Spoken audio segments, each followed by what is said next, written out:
ብዙሓት ደቂ ኣንስትዮ ኣብ ናይ ፍቕሪ ህይወተን ልቢ ከይበልኦ ወይ ድማ ከይስተውዕልኦ ዝሰርሐኦ ስሕተታት እዞም ሎማዓንቲ ዝነግረኪ ስሕተት እንተደኣ ትሰርሕለ ኮንኺ ደው ክተብል እዩ ዘለኪ ምክንያቱ እዞም ስሕተታት ብዝደጋገምኽዮም ቁፅሪ እቲ ፍቕራዊ ህይወትኺ እናኻሰርኽዮ እውን ከም ትኸዲ ፍለጢ እቲ ቀዳማይ ነጥቢ ዘይትፈትውዮ ነገር ወይ ድማ ንስኺ ዘይተኣምኑሉ ነገር እንድሕር ደኣ ዝገብር ኮይኑ ተፍቃሪኺ ዕረፍ ደወብል ኢልኺ ክተጠንቅቕዮ ኣለኪ ምክንያቱ ድማ እዚ ስኺ ዘይትደልዮ ነገር ዝገብር እንተደኣ ኮይኑ ሕማቕ ነገር እንተደኣ ዝገብር ተስተውዕሉ ይኾንኺ ንስኺ እንድሕር ዘይኣመን ኩሉ ኮንኺ ደው ንከብል ሕማቕ ከም ዝኾነ ድማ ብደንቢ ክተረድእዮን ክተፍልጥዮን እዩ ዝግበአኪ እቲ ካልኣይ ነጥቢ ድማ መብዛሕትአን ደቂ ኣንስትዮ ኣሕዋተይ ዝጋገዮ ጌጋ ፍቕረኛኻ ምፍታን ወይ ድማ ብኻሊእ ሰብ ክፍተን ምግባር እዩ ብናይ ዕረኽቲ ስልክ ድዩ ብዝተፈላለየ ስልክ ደው ኢልኺ ናዩ እምነት ክትፍትኒ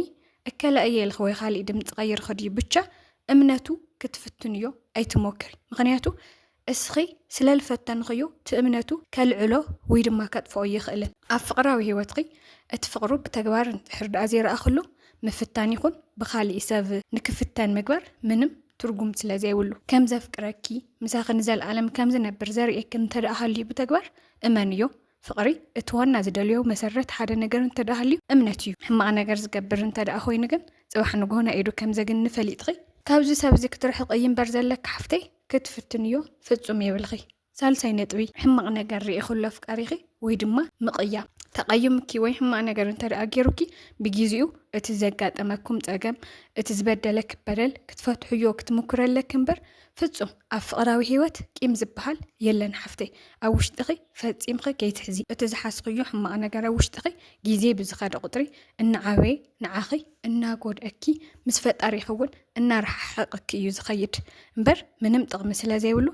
ኣብቲ ዝግብኦ ሰዓት ከምዚኣ ጌርኻኒ ኢልኺ ክተረድዮ ትፀገምኺ ክትፈትሒ ክትምክረለኪ ራብዓይ ነጥቢ ዘይፈትዎ ነገር ደጋጊምካ ይትግበር ሓፍተይ ደቂ ተባዕትዮ ዝጠልእዎ ነገር ንፍቕረኝኦም ዝነግሩሉ ምክንያት ሓደ እታ ፍቕረኝኡ ከምኡ ንኸይትገብር እዩ ስለዚ ድማ እዚ ፈሊጥኺ ከምዚ ዓይነት ባህሪ ኣይፈቱን ወይ ድማ ለኣብነት 100 ግዜ ምድዋል ክኾን ይኽእል እዩ ከምዝኮ ኣይደልን እንተደኣ ኢልኪ ደጋጊምኺ ከምኡ ብምግባር ኣይተናድድዮ ምክንያቱ ፍቕሪ ማለት እኮ ንትተፍቅሮ ሰብ ደስታ ምሃብ እዩ እምበር ንትተፍቅሮ ሰብ ፀገም ምዃን ልክስልችዎ ምግባር እሱ ዘይደልዮ ነገር እንዳገበርካ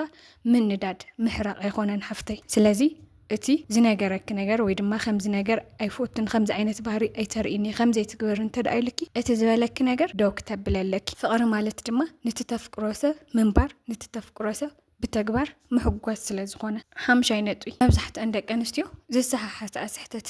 ብተደጋጋሚ ላውና ፍቕረኛ ገዛ ፈፂምካ ይትኸዲ ገዝኡ እንዳኸድኺ ናቱ ክዳን ምሕፃብ ገዛ ምልዓል ድዩ ቡና ምፍላሕ ድዩ እዞም ነገራት እዚኦም ፈፂሞም ላኸ ይግብኡኽን ሓፍተይ እዚ ኣብ ሓዳር ምስኣትኺ ክትበፅሕሉ ኢኺ ምክንያቱ ድማ ደጋጊምኺ ክዳን ክትሓፅብሉ እንከለኺ ደጋጊምኺ ቡና ክትፍልሕሉ ደጋጊምኺ ምስኡ ክትሓድሪ ኣብ ሓዳር ኣቲኻ ዝግበር ነገር ካብ ብሕጂ ጀሚርኺ እንድሕር ደኣ ተርእዮ ኮንክ ሓፍተይ ሓዳር ንክገብር ምሳኺ ኣይህንጠውን በቃ ርእይዎ ኮኑ እዩ ዝላይፍ ክዳን ትሓፅብሉ ኣለኺ ዝደልዮ ነገር ሂብኽዮን ኢኺ ቀድሚ ሓዳር ምግባሩ ሓዳር ከመይ ምዃኑ ርእይኽዮ ኣለኺ ስለዚ ከምዚ ፈፂምኻ ይግበርን መዓልቲ ምስኡ ምሕዳር ልበሃል ነገር ክህል የውሊ እዚ ንባዕልኺ ክብርኺ ሓፍ ዘብል ነገር ስለ ዝኾነ ሻድሻይ ቁፅፅር እዩ እዚ ድማ ወዲ ተባዕታይ ብኣብዝሓ ካብ ጓል ኣንስተይቲ ዝደልዮ ነገር እንተደኣ ሃልዩ ነፃነት እዩ ሓደ እኳ ክብልዎ ዝስማዕ እንተደኣ ሃልዩሲ ፍቕረኛ እንትሒዞም ሓዳር እንተገይሮም ልክዕ እስር ቤት ከም ዝተኣሰሩ እዩ ዝስምዖም ደቂ ተባዕትዮ ነፃነቶም ብጣዕሚ እዮም ዝፈትይዎ ምቁፅፃርኺ ከም ዘሎ ኮይኑ ነገር ግን ኣበይኒ ኢኻ ላበ ኸድኻ ናበልኺ ብዙሕ ግዜ ትጭቕጭቕዮ እንተደኣ ኮይንኺ ነፃነቱ ንክረክብ ኢሉ ካባኺ እዩ ልርሕቕ ሰብ እስር ቤት እንተደኣ ሃልዩ ነፃነት ልምርካብ ካብ እስር ቤት ክወፅ እንድዩ ዝህንጦ ንሱ እውን ነፃነት ልምግናይ ካባኺ እዩ ልርሕቕ ቁፅፅርኺ ብልክዕ ክትገብሩ የለኪ ሻብዓይ ጎንፂ ወይ ድማ ለይረዳድእኩም ነገር ከጋጥምን ከሎ ክቡር ብዝነክእ መልክዕ ምዝራብ እዚ ክትገብር እንከለኺ ሓፍተይ ደቂ ተባዕትዮ ብጣዕሚ እዮም ዝፀልእዎ እዚ ነገር እዚ ምክንያቱ ደቂ ተባዕትዮ ካብ ደቂ ኣንስትዮ እቲ ዋና ዝደልይዎ ነገር እንተደኣ ሃልዩ ክብሪ እዩ ክኽበሩ ብጣዕሚ እዮም ዝደልዩ ብኣፍቃሪቶም ብበዓልቲ ገዝኦም ንስኺ ድማ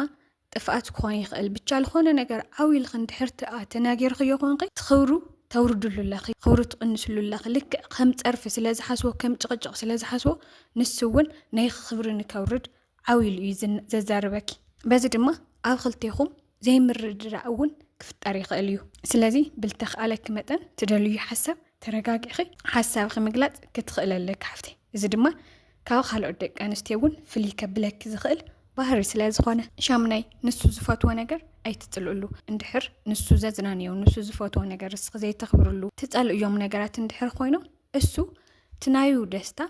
ከም ዝተቃወም ክዮ ስለ ዝሓስብ ቀስ ብቀስ ካባኺ ክርሕቕ እዩ ዝሙክር ለኣብነት ኩዕሾ ምርኣይ ዝፈቱ እንተደኣ ኮይኑ ኣንሕና ደቂ ኣንስትዮ ድማ ብባህሪና መብዛሕትና ኩዕሾ ኣይንርእን ናይ ኩዕሾ ጥቕሚ ትርጉሙ ስምዒቱ ኣይንፈልጦን ስለዚ ድማ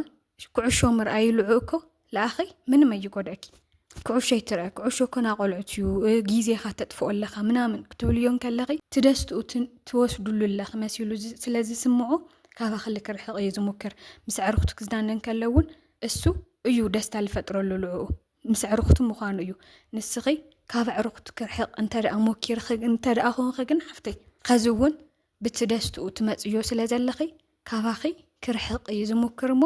እቲ ዝደልዮ ነገር እቲ ዝፈትዎ ነገር ጎዳኢስ ካብ ዘይኾነ ድረስ ከተኽብሩሉን ክትፈትውሉን ኣለኪ ታሽ ዓይነቱ ድማ ምኹራይ እዩ ምኹራይ እኮ ኣብ ፍቕራዊ ህይወት ለሎ ነገር እዩ ጽቡቕ እዩ ምኹራይ ሓሊፉ ድማ ደስ ልብል ናብ ፍቕሪ ጊዜ እዩ ልሕለፍ እዚ ደቂ ተባዕትዮ እውን ልፈትይዎ ነገር እዩ ነገር ግን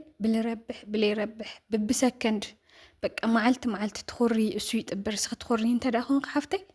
እዚ ኹራዚ እቲ ናይ ፍቕራዊ ህይወትኺ ልክትኸስርዮ እውን ይገብር ይኽእል እዩ ስለዚ እዚ ኹራኽ እውን መጠን ዘለዎ ክኸውን ኣለዎ ደቂ ኣንስትዮ ኣብ ናይ ፍቕሪ ህይወተን ከይተረድአን ዝሰርሕኦ ስሕተት እዚኣቶም እዮም ናሎም ማዓንቲ ዝነበሩና ሓሳባት ድማ እዚኦም እዮም ነይሮም ቻናለይ ሓዳሽ እንተደኣ ኾንኺ ቻናለይ ሰብስክራይብ ብምግባር ቤተሰብ ኹኒ ፅቡቃት ሓሳባት ትፅሕፋሊ ኣሕዋተይ ድማ ብጣዕሚ እየ ዝፈትወክን ይቐኒየለይ ቀጻሊ ብደስ ዝብል ቪድዮ ክስካብ ንጋነ ቻው